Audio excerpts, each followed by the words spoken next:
నెహెమ్యా 13వ అధ్యాయము.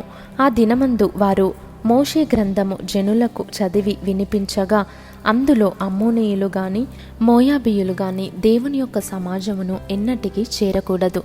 వారు అన్నపానములు తీసుకొని ఇశ్రాయేలీయులకు ఎదురుపడక వారిని శపించమని బిలామును ప్రోత్సాహపరచిరి. అయినను మన దేవుడు ఆ శాపమును ఆశీర్వాదముగా మార్చునని వ్రాయబడినట్టు కనబడెను. కాగా జనులు ధర్మశాస్త్రమును వినినప్పుడు మిశ్రా జనసమూహమును ఇశ్రాయేలీయులలో నుండి వెలివేసిరి. ఇంతకు ముందు మన దేవుని మందిరపు గది మీద నిర్ణయింపబడిన యాజకుడగు ఎల్యాషీబు టోబియాతో బంధుత్వము కలుగజేసుకొని నైవేద్యమును, సాంబ్రాణిని, పాత్రలను, గింజలలో 10వ భాగమును, క్రొత్త ద్రాక్షరసమును లేవీయులకును, గాయకులకును, ద్వారపాలకులకును ఏర్పడిన నూనెను, యాజకులకు తేవలసిన ప్రతిష్ఠిత వస్తువులను పూర్వము ఉంచు స్థలమునొద్ద అతనికి ఒక గొప్ప గదిని సిద్ధము చేసి ఉండెను. ఆ సమయములో నేను యెరూషలేములో ఉండలేదు. ఎందుకనగా బబులోను దేశపు రాజైన అర్తహషస్త ఏలుబడియందు 32వ సంవత్సరమున నేను రాజును దర్శించి కొన్ని దినములైన తరువాత రాజునొద్ద సెలవు పుచ్చుకొని యెరూషలేమునకు వచ్చి ఎల్యాషీబు దేవుని మందిరములో టోబియాకు ఒక గది ఏర్పరచి చేసిన కీడంతయు తెలిసికొని బహుగా దుఃఖపడి ఆ గదిలో నుండి టోబియా యొక్క సామగ్రి అంతయు అవతల పారవేసి గదులన్నయూ శుభ్రము చేయుడని ఆజ్ఞాపింపగా వారాలాగూ చేసిరి.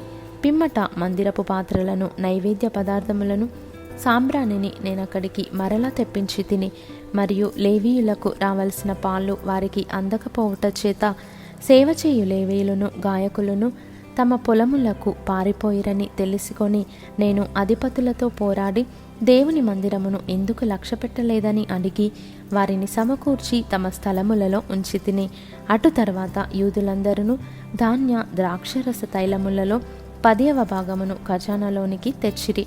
నమ్మకము గల మనుషులని పేరు పొందిన షెలెమ్యా అను యాజకుని, సాదోకు అను శాస్త్రిని, లేవీయులలో పెదాయాను ఖజానా మీద నేను కాపరులుగా నియమించి తిని, వారి చేతి క్రింద మత్తన్య కుమారుడైన జక్కూరునకు పుట్టిన హానాను నియమింపబడెను. మరియు తమ సహోదరులకు ఆహారము పంచిపెట్టు పనివారికి నియమింపబడెను. నా దేవా, ఈ విషయంలో నన్ను జ్ఞాపకముంచుకొని నా దేవుని మందిరమునకు దాని ఆచారముల జరుగుబాటునకును నేను చేసిన ఉపకారములను మరువకుండుము.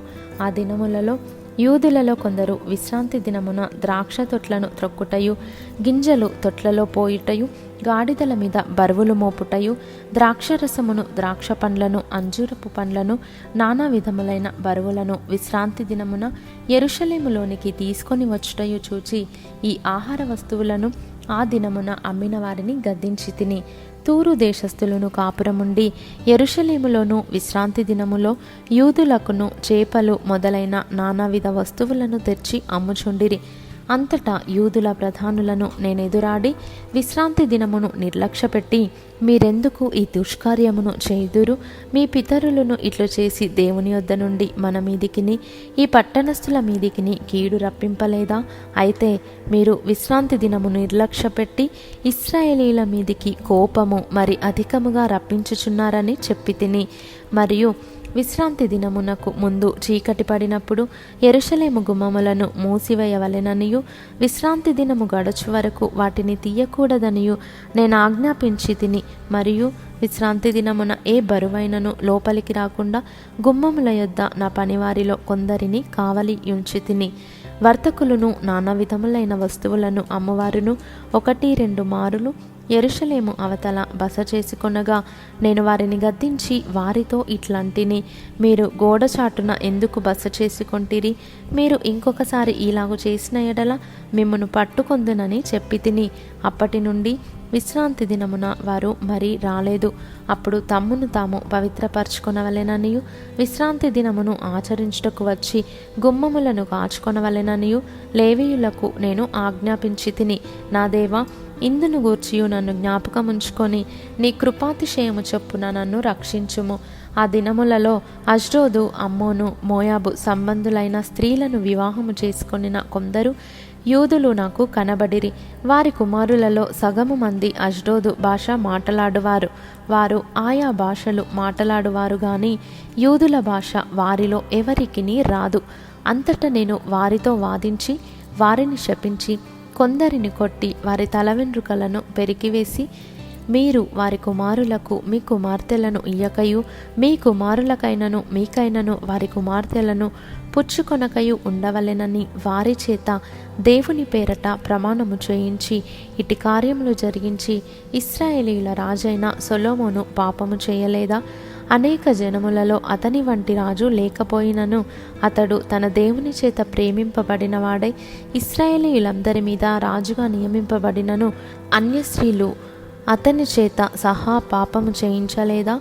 కాగా ఇంత గొప్ప కీడు చేయునట్లును మన దేవునికి విరోధముగా పాపము చేయునట్లును అన్య స్త్రీలను వివాహము చేసుకొనిన మీ వంటి వారి మాటలను మేము ఆలకింపవచ్చునా అని అడిగి తిని, ప్రధాన యాజకుడును ఎల్యాషీబు కుమారుడునైన యోయాదా కుమారులలో ఒకడు హోరోనీయుడైన సన్బల్లటునకు అల్లుడాయెను. దానిని బట్టి నేను అతని నా యొద్ద నుండి తరిమి తిని, నా దేవా, వారు యాజక ధర్మమును యాజక ధర్మపు నిబంధనను లేవీయుల నిబంధనను అపవిత్రపరిచిరి గనుక వారిని జ్ఞాపకముంచుకొనుము. ఈలాగున వారు ఏ పరదేశులలోనూ కలియకుండా వారిని పవిత్రపరచి ప్రతి యాజకుడును ప్రతి లేవీయుడును విధి ప్రకారముగా సేవ చేయునట్లు నియమించి తిని, మరియు కావలసి వచ్చినప్పుడెల్లా కట్టెల అర్పణను ప్రథమ ఫలములను తీసుకొని వచ్చినట్లుగా నేను నియమించి తిని, నా దేవా, మేలుకై నన్ను జ్ఞాపకముంచుకొనుము.